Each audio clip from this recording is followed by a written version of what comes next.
It's going to be a good one. It's going to be a good one.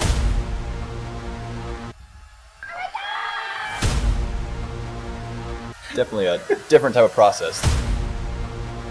Cut down or freeze up. Being a coach's son. Jackson, of course, they keep reaching in. One still in the face, a hit by pitch. Oh my.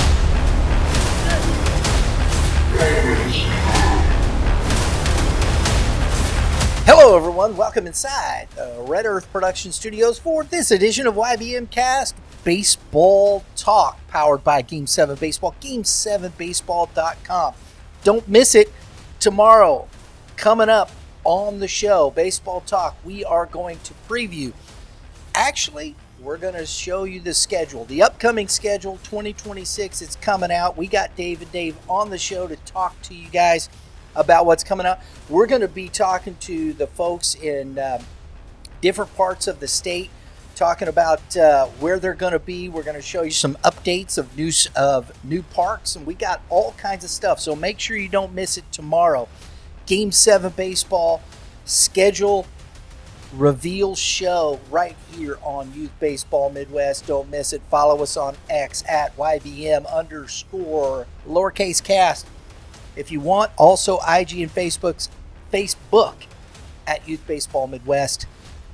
We do appreciate it. Folks, today on the show, coming to you live from the Prime Sports Call Link, head coach Scott McGee from Willard High School. Coach, how are you?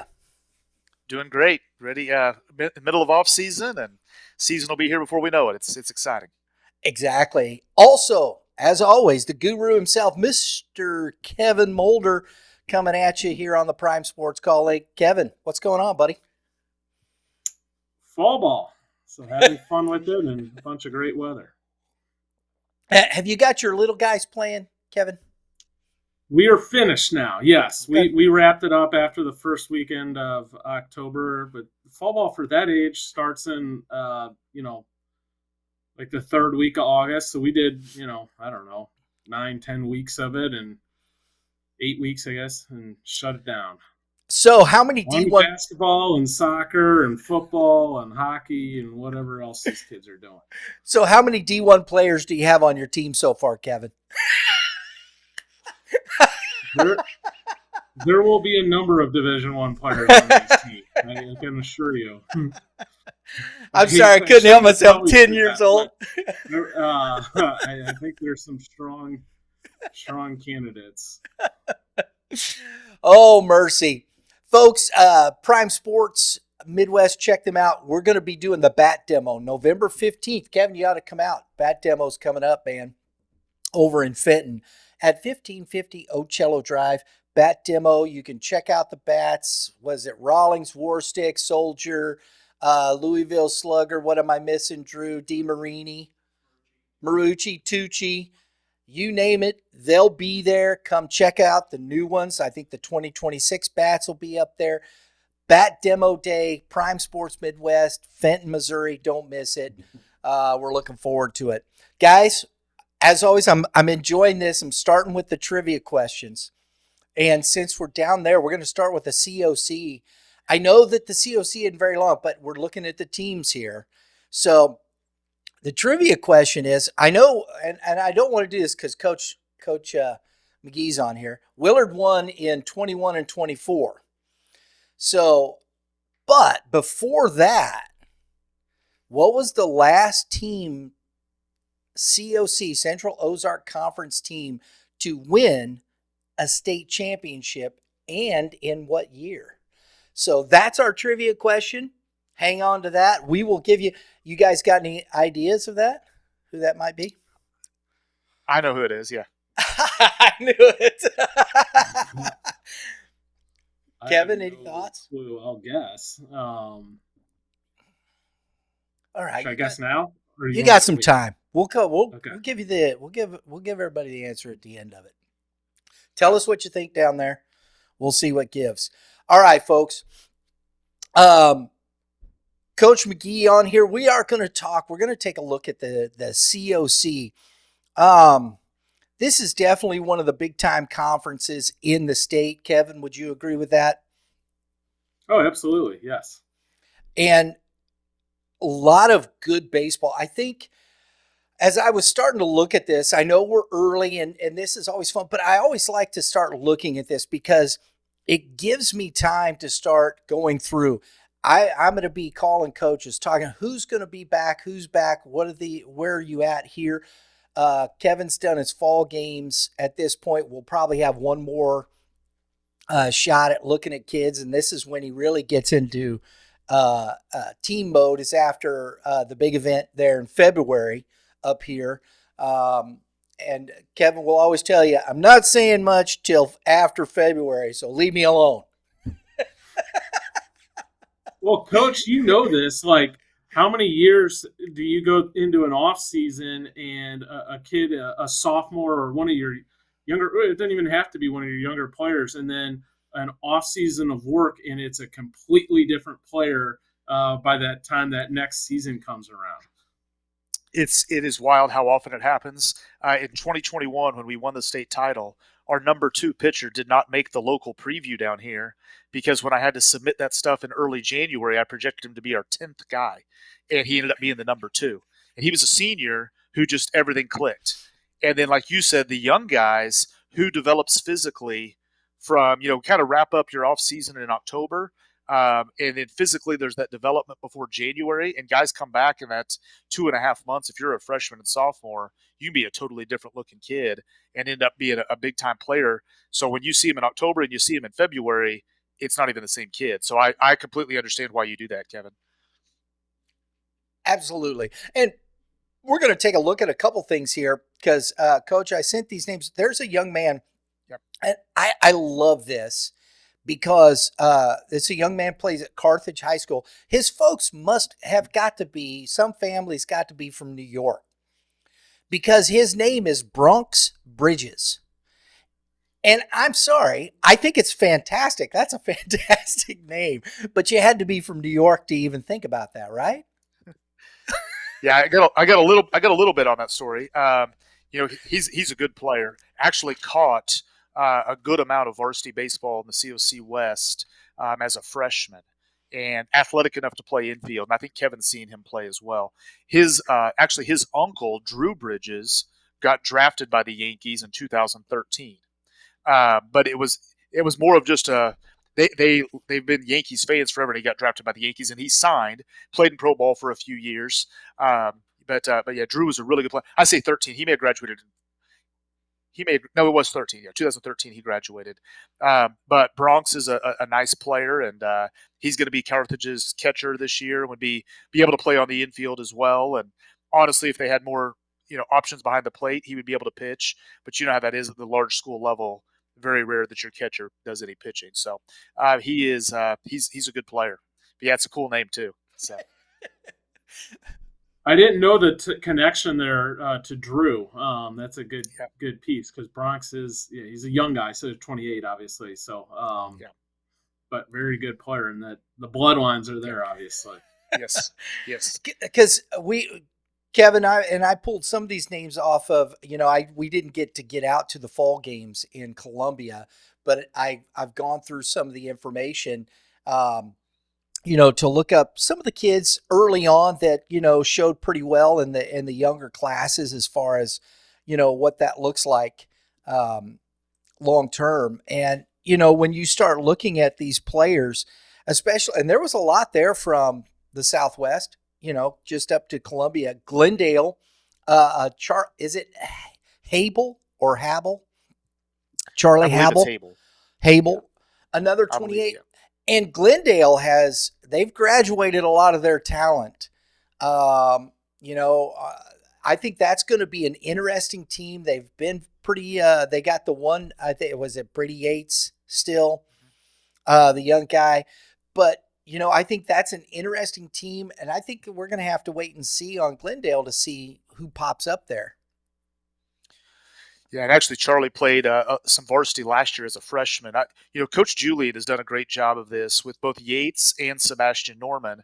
They didn't opening day start but by week 3, they were varsity players of their freshman year, and then basically never got taken out of the lineup. Hable, he played shortstop against us in early April. He ended up pitching in 4 games, and it wasn't against bad teams. He threw against Nixa. He threw against Neosho, and bottom of the order guy as a freshman who now has a chance to really make that jump as a sophomore, both at shortstop and on the mound. I think he'll slot in probably as their number 2 pitcher and be a mainstay on their infield. I hate to speak for Coach Julian. He might have someone to really develop, but Right. I really like what Charlie does. And you talked about they lost a lot, and they did. Obviously, Sebastian Norman was awesome. But they also lost Easton Friesen, who's at Rockhurst, Graham Satterwhite, who's at Rockhurst. But they have a tendency to always kind of play a little bit better than maybe some outsiders would expect. Coach Julian just got a lot of respect for the job he does with that program. That's one of my favorite venues in the state, Coach. Yeah. Glendale has a nice setup. As I've brought this up a million times, I feel like all the Southwest schools do a really good job with their facilities. But, I like that Glendale facility. Yeah. Speaking of which, they're literally turfing our field right now as we speak. So they're rolling the turf out right now. So we are pumped. So that is awesome. Congrats. That's a game changer. We're gonna have to come over by because we're gonna be down in Springfield again on our winter workout tour, Coach. So we'll make sure we stop by and say hello. Love to have you. Yeah, absolutely. I don't know, and Kevin, with some of these names, I don't know how much you saw. I mean, you see all kinds of kids, but does Hable stand out to you at all, or have you really? Yeah, certainly he's one of the good players, young players, and you never know, especially with some of these strong programs. You don't know. I never assume a kid is going to make the varsity team because different programs are in different spots. Different programs have different philosophies on bringing young guys up, and Coach knows this. And it can be really tricky. There's a lot of dynamics. You may have had a senior or a kid that's a junior that's been a 2-year starter, and there's a lot of dynamics there. And then also, Coach, you can speak to this. If you bring a freshman up, he's got to play. You don't want to have a young guy on the bench. And then also the dynamic of you also want him to have some level of success because you need that kid to grow. And varsity baseball is, that's big boy baseball. You need him to be good. You don't want the kid to get buried. So you got to be kind of certain that he's going to flourish a little bit. Is that a fair comment, Coach? I think that is very, very well put, the way you just said that. We've had only one freshman be like an everyday starter his freshman year. That was Garrett Rice. He ended up committing to Mizzou right after our season ended. Otherwise, I've been able to get freshmen in small roles where they can succeed, so they feel like when they come back as sophomores, they're ready to go. In my experience, freshmen do not hit breaking stuff well. We can train a lot of velocity, but that good breaking ball is really tough for a senior arm versus a freshman. So you want to insert them in the lineup on days where you're going to see a lot of fastballs that day. Can they be a pinch runner for you? Can they fill a small defensive role? Can they pitch some low leverage innings? And if you can get them experience with that, all of a sudden as a sophomore, now they feel like I had success as a freshman. You rush that process too much. The older kids get a little bit of jealousy amongst them. Their teammates who are freshmen are like, well, I could do as well as that kid is doing. And so it's a really tricky thing when you're trying to run an entire program that you don't, overexpose that young player too early in their career. I have noticed that specifically about watching your team. We'll be at the Final Four, and I'll notice that you'll have a freshman pop in to be a pinch runner, or maybe play 2 innings of defense in between, a certain player's at bats, because you got the re-entry rule, so you get them in there to D up, or get a pinch hit at bat when you need a sacrifice or something like that. So that's I do like that high school rule of the re-entry, and some coaches utilize it to their advantage, and quite honestly, I feel like that could be a rule that others could take advantage of a little more, quite honestly. Yeah. Like this year, I'll probably play 15-ish position players in some of the games when you've got pinch runners and defensive replacements and guys who you bring in to just hit left-handed pitching. And like, there's some real things there. And then guys grow into bigger roles once they have that success. Coach, it's a fun way to include the entire roster. And you know this, Coach, like you're not going to win a state championship based on your top 3 guys only. Like you need and if you can find a way to involve the entire roster. So if I'm the last guy on your team, but I am convinced that Coach McGee has a role for me and he needs me to do my job when he calls on me, that's a great way to have a big time buy-in from your whole roster. Yeah. And you want the older guys to see that younger guy in successful positions as well, because there's nothing worse than your buddy who's a senior gets taken out of the lineup for some freshman, and then the freshman strikes out, has bad at-bats. It can really, really hurt things. Demoralizing an entire roster is not a good situation. Confidence carries everything. And if you've got a confident team, and is that, as far as trying to build confidence throughout the season, if you're going to bring a young guy, you've got to make sure that all those juniors and seniors believe that kid is worth having on the roster, correct? Absolutely, and Kevin dealt with this at the Division I level too. Like, if this is true in pro ball. I mean, you become acclimated to your group, and I talked to a coach one time who said the parents and the kids never look at the grades behind them for who might take their spot. So they get to be a senior, and they think it's their turn. I'm going to get to play no matter what. And all of a sudden, here's this sophomore who's a little more talented than them. It can cause some real dissension in that group. So you have to be you have to have a lot of conversations with kids, and you have to be able to tell them this early. And then you've got to be able to explain to the young guy that, hey, we do think you can play, and we think you can help us in these roles. But I'm not just going to throw you to the wolves and say, hey, Crane from Neosho's on the mound today, throwing 98 with arm side run. Good luck. Like, that's not a situation where a freshman's going to succeed. And so you got to pick their spots a little bit for them. And then by the time they're juniors or seniors, they got to be able to step up and carry you on those days. I think that's where the high school coaches earn their big time dollars. It takes a lot to create that culture, but that's some of the most toxic environments when you see those seniors that think, oh, it's my turn. It's my starting position that I get now because I'm the senior. Well, that's not how it works in college baseball or pro baseball. The best player is going to play, and you should have an advantage as a senior because you've been in the program for 3 years and you've learned. But if you think that it's automatically going to be your job, if the sophomore is working harder or just flat out better, they're going to take that job. In my opinion, the most successful programs, that's the environment they create, and they don't let that entitlement creep in. But it certainly is prevalent in high school baseball, in my opinion. I agree. I completely agree. And you've got to, you see programs, a young man all the time, best players got to play. If you've got senior leadership, they've got to be the ones that say, hey, we've got to continue to earn our place. And I think in our culture today, we sometimes, I'm going to the other side of this a little bit, but I think it's, you have to think about that, especially in high school.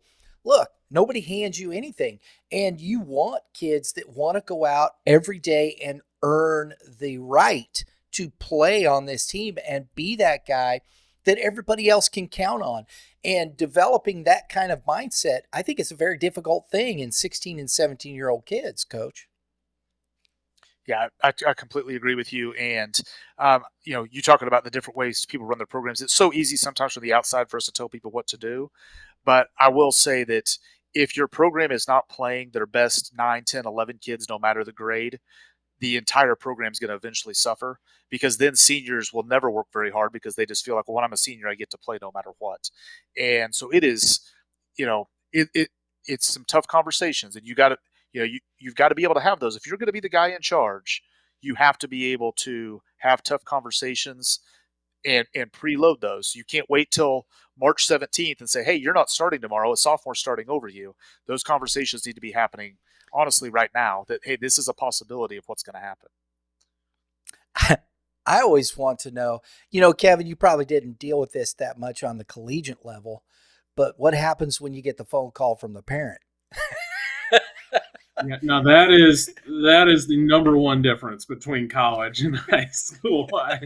Is the parents are not a part of the equation at the collegiate level. But again, that's honestly a culture and program thing. Not that you're still always going to have to, in some ways, deal with the parent at the high school level, but I think it's managing expectations, and you start them when they enter the program as freshmen, and people like in Coach McGee's case, he's been there and he's established a culture. They know expectations. That doesn't happen for a new coach year one. Like that takes years and years to build, and we talk about that. We see certain teams that make runs, Brian, that have great seasons because they had a wave of good players, and then we see other teams that are consistently there because they have a great culture and a great program that are not there every single year, but are there often over a time span. And those are the teams with great cultures and programs. Coach, there's a young man down your guys' way. We just had him on the show. I thoroughly enjoyed our conversation, but I think Forsyth is going to be a very difficult program to deal with for some time to come. Head coach down there, Alex Weatherman. He's one of those guys, he's going into, there's some established culture there, but I think he's a guy that is able to develop that. He reminded me a lot of you, I will say that. Got that energy, just he knows exactly what he wants to do.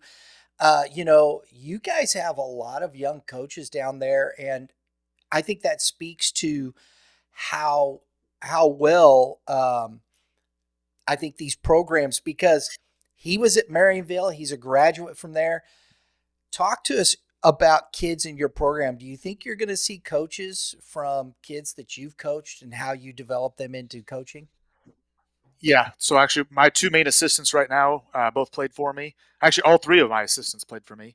And then there's the head coach at Gainesville played for us.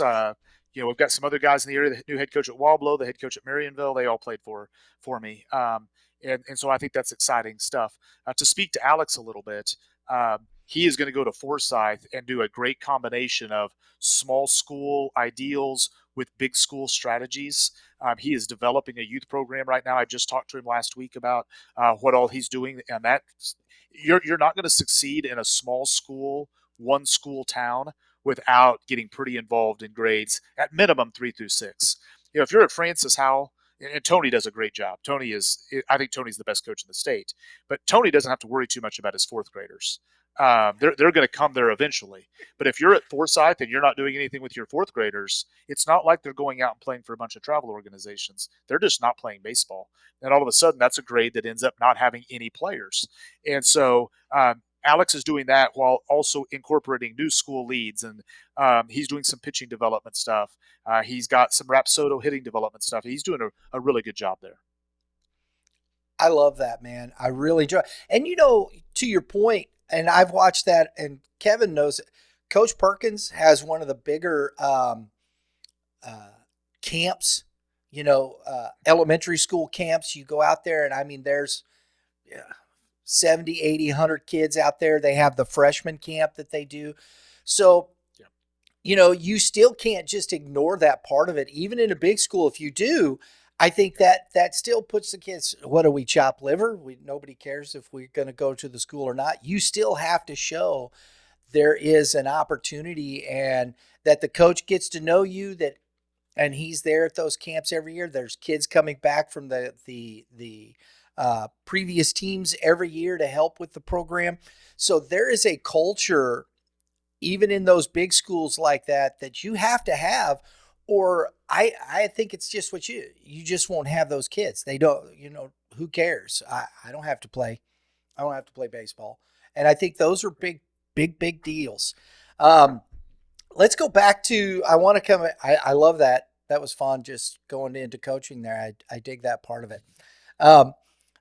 There's a school down there that I think could be pretty tough. They got some younger kids. I don't know, what that's going to look like. We don't. We're just talking about some names here. I think it's fun. Get to know. There's a freshman that showed pretty well and a sophomore that showed pretty well at the fall games. Keaton Barton from Ozark and Colton Mitchell from Ozark. And you already have Rylan Sutton there. They've got some kids. That team, I think Ozark may be sitting at the top there, Coach. Yeah, and I think there's I think maybe a top 5 PBR third baseman's a senior at Ozark also named Luke Baer, who's also an upper 80s arm. If Kevin wants to talk a little bit about those two, I have some information on both of them if he wants to go first on any of these guys. Yeah, well, Rylan is one of the top hitters in the state, and just committed to Ole Miss, was at the Future Games, and had one of the bigger events there. So that's a pure left-handed bat, and what has been starting since his freshman year. And then Luke, he's going to be a key to that team. He's a two-way. He needs to be consistent on the mound for them. And if he dials in the strike zone, he obviously has pretty good, well above high school average stuff. I think he'll be one of the keys to that team. Now they lost some players as well, but every program does, and you got to replace. And you mentioned Colton Mitchell and Keaton Barton. It'll be interesting to see what type of roles they have on a pretty solid varsity program. Ozark has been on a pretty solid run. So we'll have to see what type of impact those guys make at a varsity level. Yeah, they got off to a pretty slow start to last year, and they got better, and it got better as it went along, just not quite enough there. So it'll be interesting to see, Coach. Yeah, I think you talk about Mitchell, some offensive ability there as a catcher. And man, that position's really changed over the last 15 years. The idea that the catcher can just hit eighth and not produce offensively is not true anymore. And Mitchell's got a chance to hit. I felt like he played on their freshman team. Down here in our area, most freshmen, if they're not playing varsity, they play freshman. And so it makes freshman baseball really competitive. I'm glad that a lot of the programs are pretty committed to that. He hit in the 2 or 3 hole for them all freshman season and really produced, got good arm strength from a guy that doesn't have a super big frame. And then Barton is, you talk about tools and projectability. I've watched him play basketball the last few years. He is a shortstop. He might be a guy that ends up being almost too tall to stay there. I don't know. He's already 6'1", 6'2", and looks like he's going to be a guy that might be 6'4". Just really, really highly skilled kid. Does not swing and miss. Uses all fields at the plate. I could see him playing shortstop, third base, center field. I could see him doing a lot of different things there. Same thing. I don't want to say whether he should be a varsity player. I don't know enough about the ins and outs of their program, but he is a guy that we're definitely going to be talking about over the next 3 years. And so I'm excited to see where those guys slot in. That whole class for them, the Rogersville current sophomore class, it was the best in the area last year as freshmen, and I think Ozark has that type of talent in this year's freshman class. So it's going to be exciting to see. And Rogersville was able to make that impact. Casey Little does a great job. They also aren't playing Class 6 schools day in and day out. So I'm not saying that Ozark can start a bunch of freshmen and have the same success Rogersville did, but that class is going to be really good for them. It's going to be interesting. Now, Ozark is over there in your neck of the woods in the west there. Nixa, they graduated some pretty key players. Kevin, do you think the Adam McKnight kid, you think he's going to be you think he's better at football, or do you think is he just, he's having a pretty good run for that Nixa squad playing football. No, well, there's two different things we're talking, and they can be both true. It can be what are you better at in high school, and what are you better at potentially long term. Now, that being said, he hit 4th for Nixa last year, and had a pretty doggone good spring. Now, I understand, football football rules the roost, and he's a quarterback, and he has Division I offers. I know for a fact he has an offer to Missouri State. If he chose to play baseball, he would be a Power 4 baseball player. And if he chose to play baseball, he would have a very good chance to be a professional player, maybe even out of high school. So I don't know, but you got to want to do it. And I'm not saying he doesn't, but he is a true throwback. He is playing the sport in season. And if there is an off season, it's summertime, and he prepares for football in the summer. He doesn't play, he might play a game or two. I don't know his exact schedule, but I can tell you he doesn't play travel baseball. He might fill in a weekend or here, but he's preparing to play a quarterback. So that's my long-winded answer. He probably is a more impactful quarterback than he is baseball player, but I would bet you that he has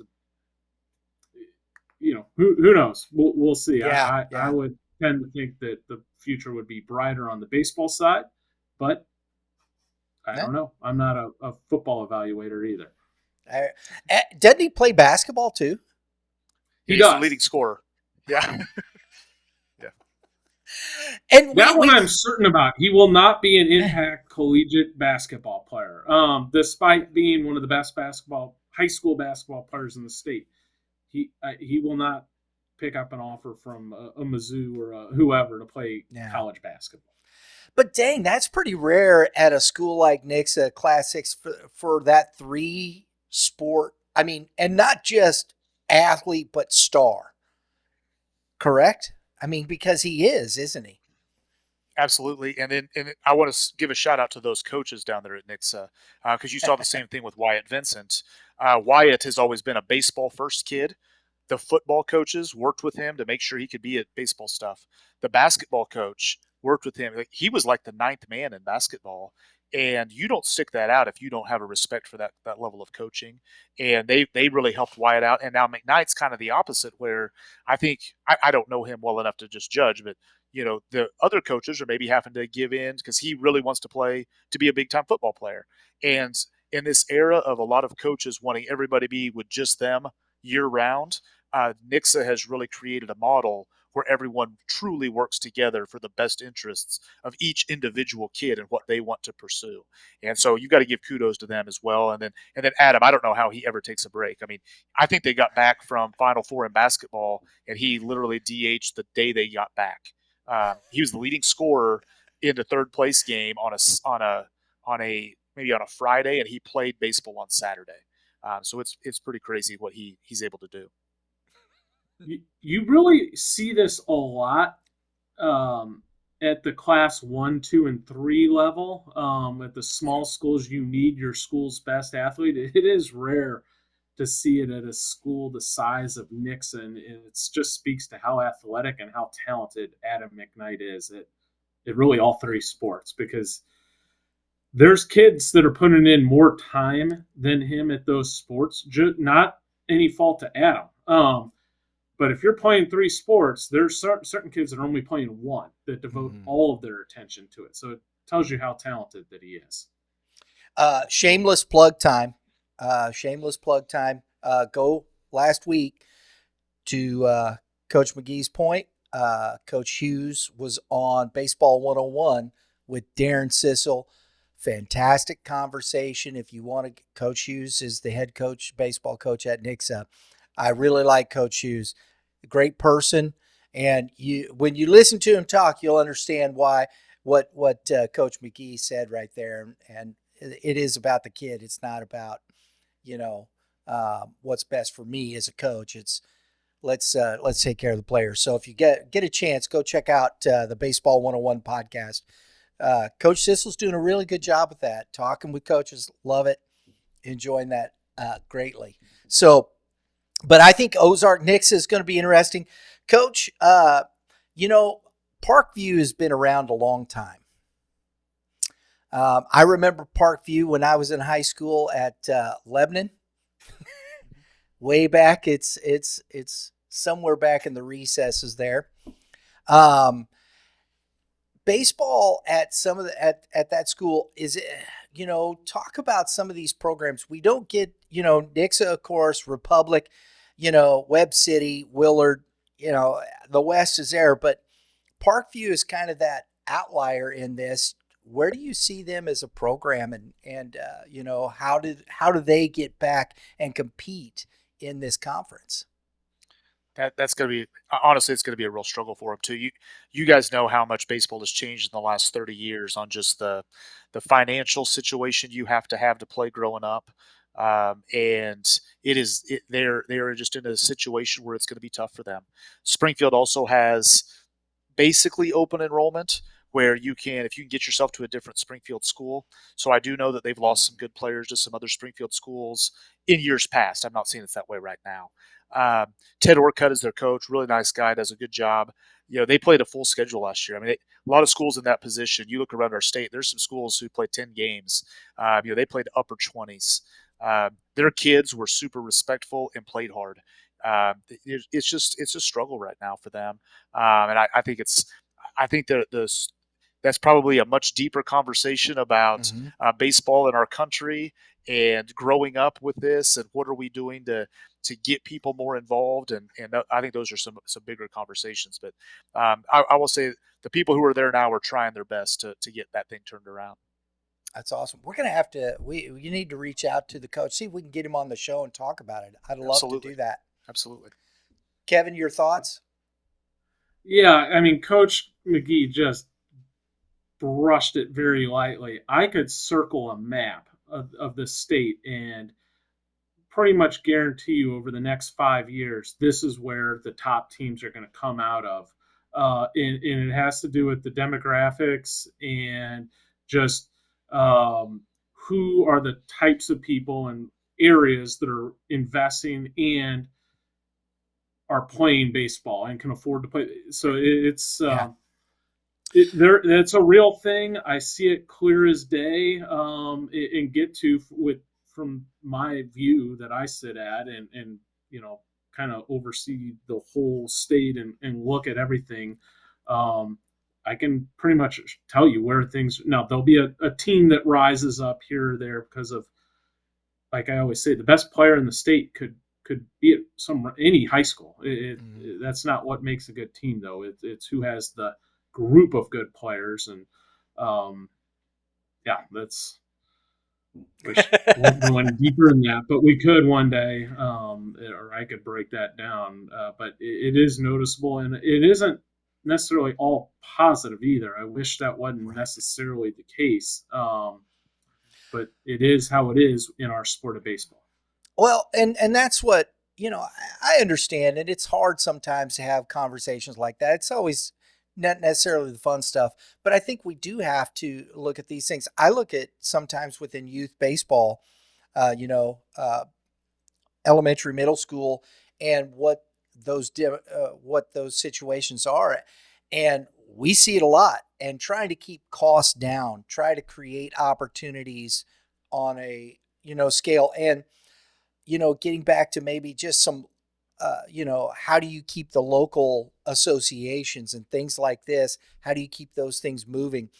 Programs like what Coach McGee's done with his youth program, and how do you keep those kids involved, and in what areas do we do that? I think that's a larger conversation. It definitely is, but I think it's definitely one that needs to be had because, listen, my favorite sport is basketball. I've always been that way. I love playing basketball. Always did. I wanted to be John Stockton. Okay. That was always one of my goals. I love the way, because my size and what it was just fantastic. But baseball to me is one of the most interesting sports there is. Of course, I'm watching my Dodgers play ball, and you see the nuances of the game and just the difficulties and the perseverance you have to play this game at a high level. And then you get weird plays like what happened in Game 1. That was the wildest double play I've ever seen in my life. And as an umpire, you like, did we get that right? I think we did. Yeah. Okay. Yeah, we did. It's just, how do you overcome these things? Watching this stuff and whatnot. And I think putting kids in these situations and the game itself, the difficulties, how you go, but is it for everybody?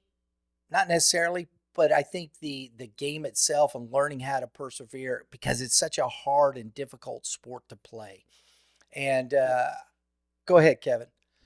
I was going to say the great thing about baseball is that it is different. Like, no matter how technical you or well you play the game at basketball or football, there is a physical aspect to it where if you aren't a certain speed or a certain height, you literally cannot play once you get to a certain level. And I've seen that plenty of times. Like, if you could work your butt off, if you're 5'10" and not that quick, you're not going to be a college basketball player, period. Mm-hmm. Like, it will not work. I don't care how well you can shoot.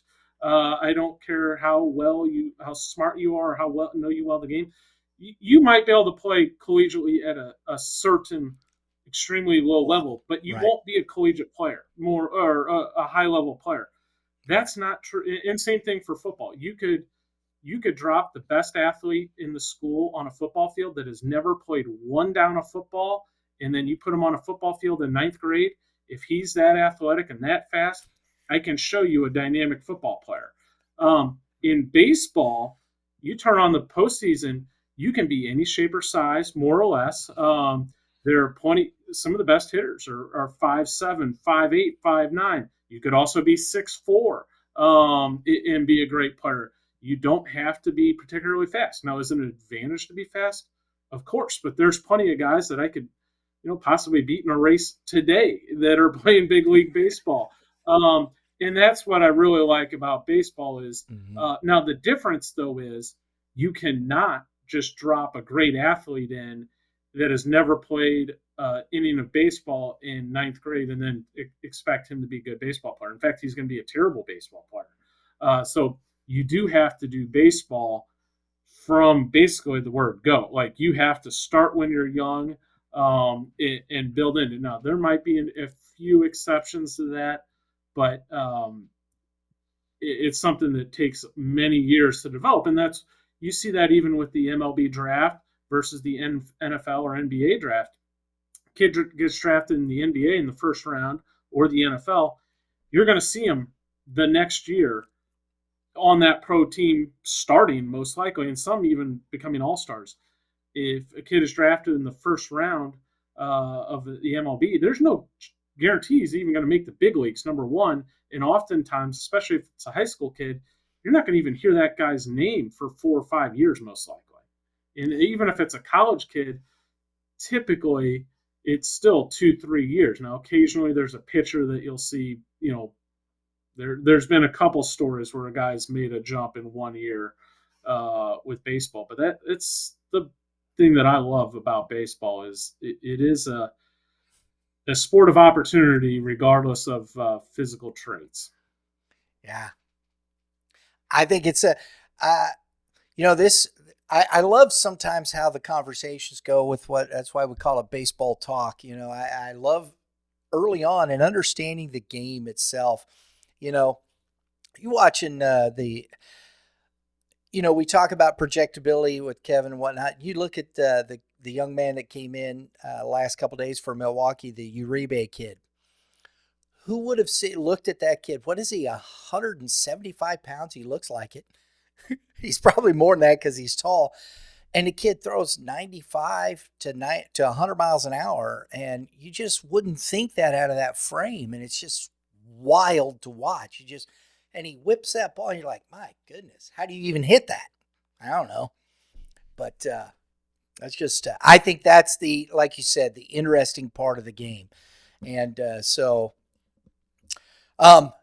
and first complete game in a playoff game in Major League Baseball since 2004.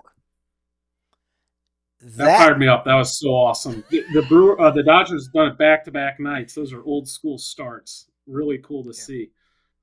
Wow. It was fun to watch. Yeah. I'm a fan of pitching that way. And so there you go. All right. We'll get back to this. I'm sorry. I couldn't help myself. We went down that road, but and it's Parkview. Nobody talks about Parkview High School, but they're part of the COC. And I think, it's just like some of these schools in these conferences that nobody talks about. Well, they're not very good. I understand that. But I think it's still high school baseball, and these kids are playing high school baseball. And so, it isn't like collegiate like we talked about where it's like, hey, you can't play, see ya. Well, okay, fine. But these are still kids in high school. What can we do? How can we help shape? How does it help in these kids? And I think we have to have some of these conversations. Again, Central, another school like that. But they got a heck of a nice field. I mean, they've had turf on that dude for quite some time, Coach, right? Yes, they have. And last year they actually had a pretty good group of players. They had 7 seniors last year that were and a few of those went on to play at college. The one's at MSU West Plains, a guy that's an upper 80s arm that's got to find the strike zone. But he's somebody who might, with enough reps, be a guy that goes on and plays at a good level of college baseball. There you go. So I think, even in that respect, there's, the haves, even on the east side, Glendale's been there. Joplin, who saw Joplin coming last year? Did you see that coming, Coach? No, I did not. I did not. Do you think this is also the beautiful thing about baseball is, if you match up 2 football teams and there's a pretty big discrepancy in talent, the better team always wins. Same in basketball. In baseball, I mean, the White Sox beat the Dodgers sometimes. You might see an HBCU this year jump up and beat an SEC school on a Tuesday midweek, even though that HBCU doesn't have one player who can play at that other school. It's just the nature of this game. I mean, who would have ever thought Mizzou could sweep Texas A&M on a weekend series? That's just really cool stuff about this sport. And people who aren't involved in it don't know all of that stuff, and so it really makes for some interesting conversations sometimes. But that's what's so great about this. And so Joplin went on that little run, and we've had that happen throughout our state, seemingly every year for the last decade, where someone just kind of, you're like, that's the team that won the district. I can't believe it. And Joplin they had a good arm, and they were good defensively. I will say they were a good defensive squad. But if you watch them hit, you would not think, oh, that's a team that could win a district. There's a couple of outliers in here. Now, Coach Weatherman was at Lebanon last year. They have a new coach, Alex Wheeler, I believe is his name, going to Lebanon. Waynesville, these two are up that I-44 corridor, up that way. They kind of sit out there. What do Waynesville is one of those programs that just, they're there, but again, it's do they have a program that's going to be able to compete in the COC on a regular basis? Probably not regularly. They did win a district in 2015. Their coach played at Arkansas State. He's trying to do some good things up there. It's a military community, military base. Yeah. People transfer in and out. Same thing with demographics. Just historically, military families are not as into baseball as maybe some of the other sports, and so it's a little bit of a struggle. But you just never know what's going to happen. Lebanon, I mean, they've got 3 Division I hitters this year. With Beckett York going to Mizzou, and Cole Milliken going to Missouri State, and Landon Klee, who's coming in from Camdenton, and he's going to I believe Missouri State as well. It's kind of tough, Kevin. We talk about this, and it's one of those things. Lebanon's had to come up to District 2 the last couple of years, and they get in there with Lafayette, Eureka, Parkway South last year, whatnot. I mean, it's just a brutal deal. And traveling, is that a bit of a disadvantage, you think, for Lebanon? I think the travel piece is huge at the high school level because it's something that the players are not accustomed to, and also doing it like back-to-back days in a district setting or multiple times in a short time. And, you can kind of do anything one day, you can kind of gear up and be ready to play one time. But when let's say you win that first round game, and then you travel back home, and you're coming off a high, get home late, and then you go to school and wake up, and you got to do the whole thing over again. That it's they're not professional athletes. They're not, or even collegiate athletes have to do that are accustomed to doing that travel thing. I think that is creates a serious impact on to be honest with you. Yeah. And, I actually think Lebanon's going to be Class 5 this year, so they won't have to do that this year. I think they're going to drop in class when you look at the numbers. So that problem for them should be solved. So that I think. And let me ask you this, Coach. You won in 2021, right? The state championship. That was the first year of the split from Class 5 to Class 6. Do you think that had an impact for you? It had a huge impact. 2019 we were in Class 5 and made it to the Final Four and played Marquette, and we're up 3-1 in the seventh and lost 4-3. And then we were returning that entire team for 2020. We were preseason nationally ranked, and then we lost literally that entire team. We graduated 15 players that COVID year, and so if we would have still been in the largest class. To be honest, I think you could ask those guys. We weren't winning a state title in the largest class. I mean, if you go to the Final Four, like I know you guys do, and you watch the whole week, there is a disparity in every class. It is pretty obvious. Class 5 is quite a bit better than Class 4. Class 6 is quite a bit better than Class 5. You really find that now. It's a really cool deal. I've made it in the largest class in 12, 13, and 19. And all three of those times we got up there and we're like, yeah, we're not at the level of these other schools. And now with the Class 5, you get up there and you can see it. I mean, there is a definite difference when you get up there. I think they've done that part correctly. I would not want to go to 7 classes. I think this has been pretty good. Yeah. Yeah. And Kevin, we talk about this a lot. And, Class 4, we saw this last year, Chillicothe. Did anybody see that coming? Not really. You had Tolton there in Class 4. I thought was a bit MICDS was back again. And I think Rockwood, not Rockwood, that's Class 5. But Chillicothe, you're just like, they just swung the bat better than everybody else. That's just the way it was. And they scored runs and they won the thing. Beautiful. I love that about baseball. That's why, honestly, it's why I do what we do.